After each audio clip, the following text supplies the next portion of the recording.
सभी को नमस्कार साथियों, आपका मेरे इस यूट्यूब चैनल पर स्वागत है।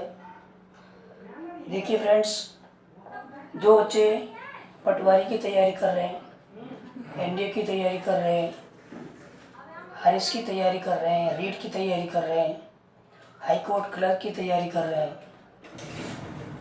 और एसएससी की तैयारी कर रहे हैं, उनके लिए कॉमन एरर का जो प्रश्न आता है, तो बहुत से बच्चे तो ये नहीं जानते कि कॉमन एरर में हमें पढ़ना क्या है। तो आज का हमारा वीडियो इसी पर है, बने रहिए।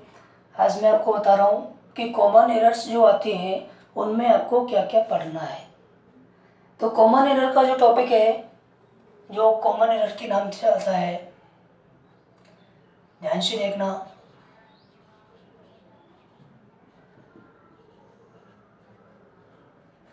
एक तो कॉमन एरर के नाम से आता है, दूसरा जो पटवारी का सिलेबस है उसमें ये correction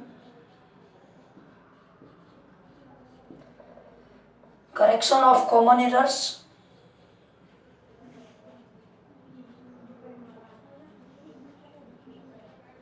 and correction of common errors and correct uses.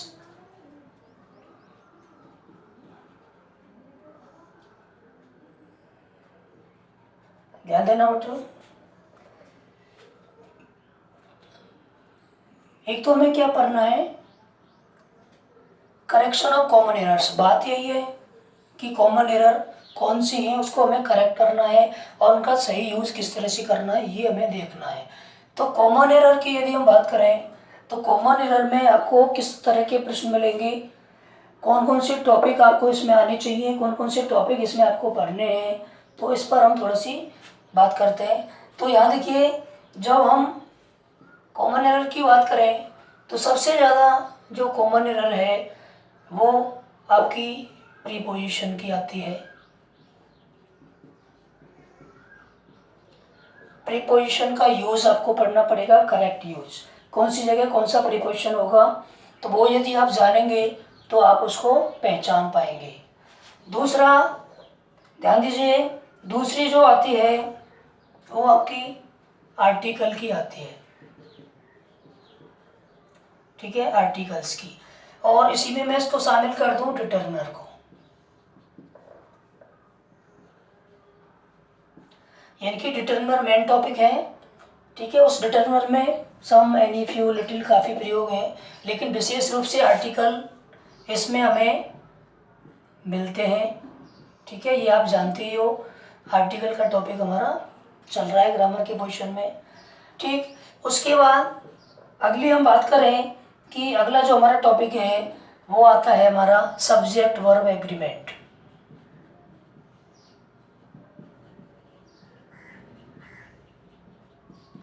देखो, सब्जेक्ट वर्ब एग्रीमेंट भी हमारे लिए काफ़ी आते हैं, इसको हम कॉन्कॉर्ड भी बोलते हैं। सब्जेक्ट वर्ब एग्रीमेंट क्या होता है? सब्जेक्ट वर्ब एग्रीमेंट का मतलब है जो सब्जेक्ट है उसी के अकॉर्डिंग वर्ब आएगी। जिस तरह का सब्जेक्ट है, अगर सब्जेक्ट सिंगुलर है, ठीक है, तो वर्ब भी सिंगुलर होगी, और सब्जेक्ट यदि हमारा प्लूरल है तो वर्ब भी हमारी प्लूरल होगी। तो ये सब्जेक्ट वर्ब एग्रीमेंट में हमें सीखने को मिलेगा कि सब्जेक्ट किस तरह का है और उसके अकॉर्डिंग वर्ब हमें कैसे लगानी है। तो ये भी हमारा टॉपिक एरर के रूप में आता है। नेक्स्ट हम देखें, देखो सब्जेक्ट वर्ब एग्रीमेंट की बात यदि हम देखें तो टेंस आप जानते हैं, टेंस में विशेषकर आप जानते हो टेंस में वर्ब का रोल होता है, क्योंकि टाइम को तो हम बदल नहीं सकते, क्योंकि टेंस जो है वो टाइम इनटू वर्ब से बना है, ठीक है। टाइम तो नेचुरल है, इसको हम बदल नहीं सकते। हम बदल किसको सकते हैं? वर्ब की फॉर्म्स को। तो वर्ब यहाँ पर एरर के रूप में आती है, ये भी बहुत महत्वपूर्ण है।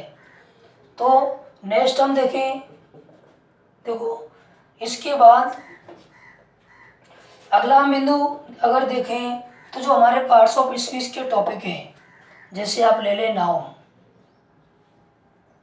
नाउन काफ़ी एरर में आते हैं, ठीक है। नाउन में देखो, एक तो नंबर्स का काफ़ी इसमें महत्व होता है। दूसरा प्रोनाउन, प्रोनाउन भी आपके लिए एरर में आते हैं। अगला यदि हम देखें तो एडजेक्टिव, ठीक है। नेक्स्ट अगर हम देखें तो एडवर्ब, ये भी हमारे देखिए किस में आते हैं, एरर्स के टॉपिक में आते हैं। तो ये जो मैं आपको बता रहा हूँ इनमें सबसे ज़्यादा जो एरर आती है, सबसे ज़्यादा एरर एक तो प्रीपोजिशन की आती है, ठीक। दूसरी उसके बाद वर्ब की आती है। तीसरे नंबर पर आपकी आर्टिकल की होती है। चौथे नंबर पर आपकी सब्जेक्ट वर्ब एग्रीमेंट की होती है, ठीक। उसके बाद सभी है ये। तो ये जो एरर का पोर्शन है ये आप देखिए एनडीए का जो एग्ज़ाम है उसमें तो विशेष कर आती है, ठीक। आपका जो पटवारी का सिलेबस है उसमें ये दिया ही है, मैंने कहा भी, ठीक है। उसके बाद एसएससी, उसमें एसएससी में तो आपकी एरर ही आती है। बैंकिंग, जो बैंकिंग होते हैं इनकी बैंक के जो क्वेश्चन होते हैं क्वेश्चन पेपर उनमें भी आपकी एरर ही मिलेगी, ठीक। और भी जहाँ कहीं भी एरर से संबंधित पार्ट आएगा तो आपको ये समझना है कि एरर में ये सभी चीज़ें हमें समझनी है। कभी कभी देखो आपको मैं बता दूं, उसके बाद एक टॉपिक आपको मैं बता दूं जिसको हम बोलते हैं कंजंक्शन। कंजंक्शन भी और या कनेक्टिव कह लो, ये आपके एरर पार्ट में है। और हम बात करें क्लॉज की, देखो क्लॉज में एक तो कंडीशनल क्लॉज बहुत आता है,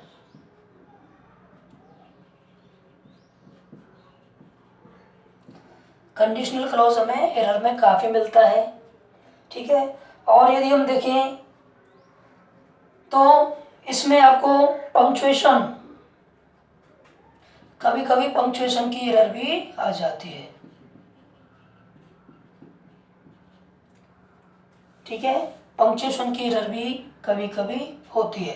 तो यहाँ देखिए एक बात पर थोड़ा सा आप गौर करें कि देखो अभी मैं बात करूँ कि अगर जो रीट का एग्ज़ाम हो रहा है होगा, उस रीट के एग्ज़ाम में आपको देखो इनमें से क्या पढ़ना है। रीट के एग्ज़ाम में एक तो सब्जेक्ट वर्ब एग्रीमेंट है रीट में, ये डिटेल में पढ़ना ही पड़ेगा। दूसरा कंजंक्शन, जो कंजंक्शन है ये आपके लिंकिंग डिवाइस के रूप में है। किसके रूप में, लिंकिंग डिवाइस टॉपिक के नाम से हैं, तो कंजंक्शन भी हमारे लिए हैं। तो ये दो टॉपिक हमें पढ़ने पड़ेंगे। उसके बाद वर्ब का टॉपिक भी हमारे लिए है इनडायरेक्टली, क्योंकि जो हम फ्रेजल वर्ब पढ़ रहे हैं वो एक तरह से वर्ब भी है। वर्ब में फ्रेजल वर्ब, कॉस्टिव वर्ब, ये सारे वर्ब जो हैं वो हमें काम आती हैं। तो ये तो हमें रीड का मिला। बाकी कॉमन एरर में तो सब कुछ, रीट में कॉमन एरर नहीं है, लेकिन ये जो एग्ज़ाम है जैसे पटवारी का एग्ज़ाम हुआ, एसएससी का एग्ज़ाम हुआ, बैंकिंग का हुआ, एनडीए का हुआ, इन सभी में कॉमन एरर्स जो आती हैं उन सब में ये पार्ट्स हमें पढ़ने पड़ेंगे। तो एग्जाम्पल से आप समझ सक जाओगे कि कॉमन एरर किस तरह से करते हैं, लेकिन सबसे पहले आपको बेस समझना है। अगर आप इनके रूल्स जानते हैं सबके तो आप एरर आसानी से पहचान लोगे। बाकी एग्जाम्पल आप 100-250 कर लो, वो केवल प्रैक्टिस है, वो आपकी जो आपने सीखा है उसको परफेक्ट करने के लिए एग्जाम्पल है।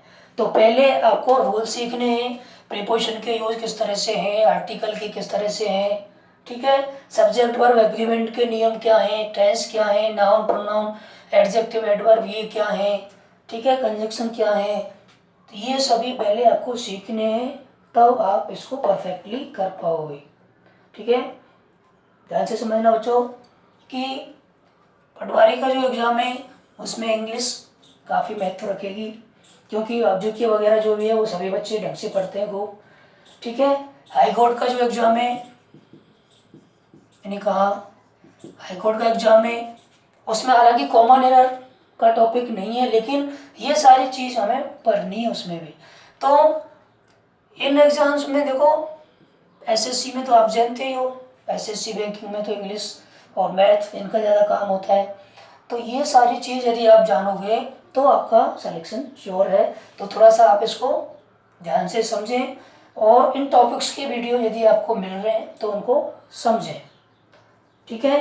बाकी वोकैब भी है इसमें, वोकैब के जो एरर्स आएगी वो इन्हीं में से बन जाती है, क्योंकि वोकैब जो होगी वो यानी कि नाउन के रूप में होगी या एडजेक्टिव के रूप में होगी या एडवर्ब के रूप में होगी, ठीक है।